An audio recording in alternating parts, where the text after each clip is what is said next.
Hello wonderful parents, beautiful mothers and my lovely sisters.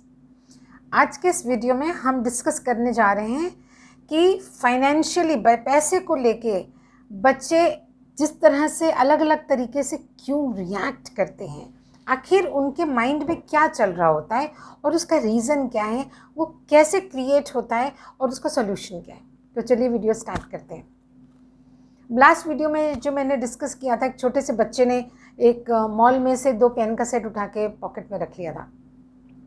इसको थोड़ा और गहराई में जाते हैं कि ऐसा क्या होता है जो बच्चे ये एक्शन लेने पर मजबूर हो जाते हैं कि चुपचाप चोरी से कोई चीज़ें लेना चाहते हैं। आखिर ऐसा क्यों होता है?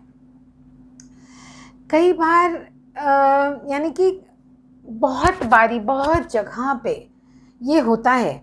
मैंने देखा है कि एक पैसे को लेके, फाइनेंसेस को लेके मोस्ट ऑफ द हाउसेस में, फैमिलीज़ में एक स्ट्रेस, एक तनाव का माहौल रहता है, राइट।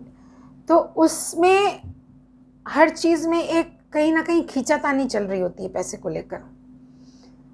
फाइनेंशियल इनसिक्योरिटी, महंगा है, हम कैसे करें। और घर में बड़े जब बैठते हैं, जब 4 लोग बैठते हैं, तो अक्सर पैसे की बातें होती हैं। उस समय हम ये भूल जाते हैं कि हमारे बच्चे जो वही फैमिली में, उसी घर में हैं, वो अगर हमारे इर्द गिर्द या आसपास नहीं भी हैं तो भी वो सारी बातें कहीं ना कहीं से उनके दिमाग में कान से होकर जा रही है। तो जहाँ पे फाइनेंशियल क्राइसिस की बातें होती रहती हैं कि पैसे की कमी है, और पैसे के एक शब्द में कहूँगी तो रोने धोने होते रहते हैं, तो बच्चे के दिमाग में वो सबकॉन्शियस में क्या डेटा फीड हो रहा होता है कि पैसा ज़िंदगी का सबसे इम्पॉर्टेंट चीज़ है, बट पैसा दुख ही दुख लाता है। सब पैसे को लेके परेशान हैं। पैसा बहुत मुश्किल चीज़ है कमाना, बहुत ही दिक्कत होती है पैसे के बिना।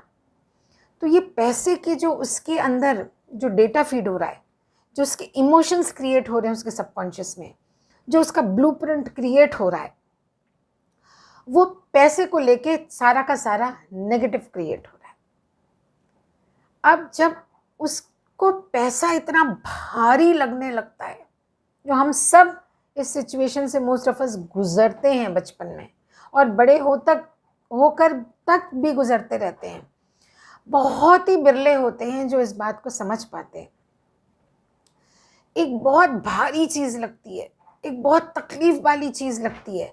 जब भी कोई चीज़ पैसे से रिलेट हम करते, तब हमारे मन में एक टेंशन, स्ट्रेस, दुख सा आ जाता है। तो ये सारे इमोशंस कहे अनकहे बच्चे के सबकॉन्शियस डेटा में फीड होते जा रहे। तो पैसे को लेके बहुत हिचकिचाने लगता है बच्चा। धीरे धीरे मांगने में डरेगा कि हमें डांट पड़ेगी, खर्च करने में डरेगा कि हमें डांट पड़ेगी, हमेशा कमी महसूस करेगा पैसे की। तो ये सारी चीज़ें से जब बच्चा गुजर रहा होता है, उसके सबकॉन्शियस में फीड हो रही होती हैं, और उसे जब चीज़ों की ज़रूरत पड़ने लगती है, या शौक में किसी को देखा देखी कंपटीशन में वो चीज़ें लेना चाहता है, तो उसका दिमाग उससे क्या कहता है, अरे बड़ी महंगी हो गई चीज़ें, तो सब बड़ी महंगी होती हैं। उसको 5 रुपये 10 रुपये बहुत महंगे लगने लगते हैं। महंगी होगी, ये तो बहुत महंगा होगा, मम्मी पापा से कहेंगे तो हमें डांट पड़ेगी, और बहुत मुश्किल है, बहुत तकलीफ़ है, बहुत तंगी है मेरे घर में पैसों की, मैं कैसे कहूँ। तो उसका सबकॉन्शियस शॉर्टकट्स ढूंढने लगता है। शॉर्टकट क्या?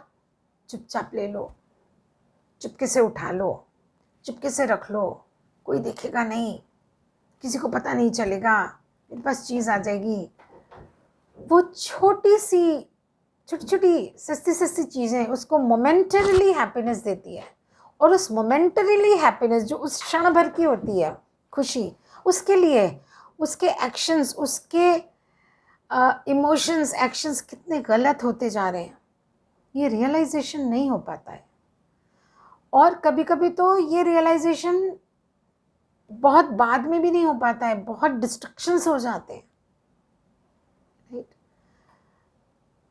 तो ये सबकॉन्शियस में डेटा फीड करने का जो काम है, ये कौन कर रहा है। मैं ये नहीं बोलती कि जानबूझ के कर रहे हैं, ये किसके द्वारा हो रहा है। बड़ों के द्वारा, घर में पेरेंट्स के द्वारा हो रहा है। और अगर बच्चा वो एक्शन लेने पे मजबूर हो रहा है चुपचाप चोरी से सामान उठाने का, तो अब आप ही बताइए कि इसमें बच्चा कहाँ गलत हुआ, कहाँ गलत हुआ। हर एक वो एक्शन जो बच्चे का हो रहा है वो कहीं ना कहीं पेरेंट्स को सुन के, घर वालों को सुन के, देख के ही हो रहा है, उनकी बॉडी लैंग्वेज से हो रहा है। कहा जाता है ना कि बच्चे की पहली गुरु माँ होती है, क्योंकि अपने गर्भ में धारण वो ही करती है। 9 महीने उसकी विचारधारा उसके बच्चे को पूरी ट्रांसफर हो रही होती है, खाने पीने के साथ उसकी पूरी विचारधारा ट्रांसफर हो रही होती है। तो ये बहुत ज़रूरी है समझना कि बच्चे का हर एक एक्शन आपके एक्शन से प्रेरित है, आपकी बातों से प्रेरित है, आपके इमोशंस से प्रेरित है, आपकी बॉडी लैंग्वेज से प्रेरित होकर वो कर रहा है। क्योंकि बच्चे के लिए सर्वप्रथम गुरु, सर्वप्रथम भगवान उसके माँ बाप ही होते हैं। वो माँ बाप को ही देख के बड़ा होता है और वो हर वो चीज़ सही समझता है जो माँ बाप कर रहे होते हैं। अब आप खुद ही डिसाइड करिए कि बच्चा कहाँ से गलत हो गया। बच्चा तो मोस्ट जॉयफुल पर्सन होता है लाइफ में, ज़िंदगी में। बच्चे के सिर्फ एक घर में आने मात्र से चारों तरफ खुशियाँ फैल जाती हैं। वो तो एक खुशी का पिटारा होता है, भंडारा होता है। वो दुखों के भंडारे में इस दुनिया में आने के बाद, अपनों के साथ रहने के बाद, उनसे सीखने के बाद वो हो जाता है। तो बहुत इम्पॉर्टेंट है पेरेंटिंग बच्चे को लाने के बाद ही सीखना नहीं, बल्कि उसके पहले से जो हमारे यहाँ गर्भ संस्कार कहा जाता है, वो गर्भ संस्कार से सीखना बहुत ज़रूरी है। गर्भ संस्कार 5 पीढ़ी से पिता की तरफ से आते हैं और 14 पीढ़ी से माता की तरफ से आते हैं। ये बहुत इम्पॉर्टेंट है समझना। तो पेरेंट्स, आपका बच्चा अगर ऐसी कोई भी चीज़ कर रहा है जो नहीं सही है उसके लिए, उसमें बच्चे को करेक्शन करने से पहले आप खुद को देखें कि आपकी कहाँ गलती हुई है। और जब आप उसमें सुधार लाएंगे तो बच्चे को आपको कुछ भी कहने की ज़रूरत नहीं पड़ेगी, वो खुद ब खुद आपको देख के वो चेंजेस उसमें ऑटोमेटिकली आते जाएंगे। क्योंकि एक बहुत सिंपल सी चीज़ मैं हमेशा बोलती हूँ कि बच्चा माँ बाप की परछाई होता है।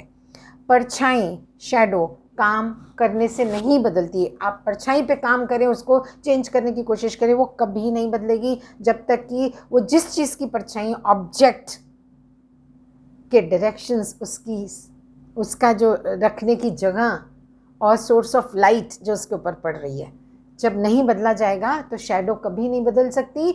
आप माथा फोड़ दो, कितनी भी कोशिश कर लो शैडो को चेंज करने के लिए, वो नहीं होगी जब तक कि object and source of light को नहीं चेंज किया जाएगा। तो ऑब्जेक्ट कौन है? माता पिता हैं। आप खुद में परिवर्तन लाइए, बच्चा अपने आप करेक्ट हो जाएगा, उसको बिल्कुल ठोकना पीटना नहीं पड़ेगा। ये मैं आपको गारंटी के साथ कहती हूँ। आज के वीडियो में इतना ही, फिर मिलते हैं नेक्स्ट वीडियो में। तब तक के लिए take care and keep smiling.